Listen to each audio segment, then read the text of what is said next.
పద అలా తుప్పల్లోకి వెళ్ళి మాట్లాడుకుందాం. మగపిల్లలు అలా తుప్పల్లోకి పొదల్లోకి పిలిస్తే వెళ్ళకూడదని చెప్పిందండి మా అమ్మ.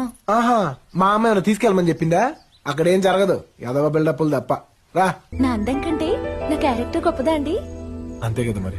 ఏంటండి ఆ క్యారెక్టర్? నువ్వు ఒంటరిగా ఉన్నప్పుడు ఎవ్వరూ నేను చూడలేదని నీకు తెలిసినప్పుడు నువ్వేంటో అది నీ క్యారెక్టర్. అది నాకు తెలిసింది, అందుకే నీతో లవ్ లో ఉన్నాను.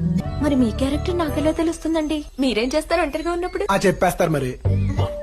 గెస్ కొట్టు. ఏమో, గుడ్డలెప్పి తిరుగుతానేమో, బ్లూ ఫిల్మ్లు చూస్తానేమో, ఎవరు తెలుసు. అలాంటి టైంలోనే మనలోంచి ఒక అపరిచితుడు బయటకు వస్తాడు. వాడేంటో నీకు తెలిస్తే నేనేంటో నీకు అర్థమైనట్టే. ఎంతసేపు తుప్పల్లో ఉన్నావు, ఏమైనా జరిగిందా? మరి నేను మొత్తుకునేది అదే కదా.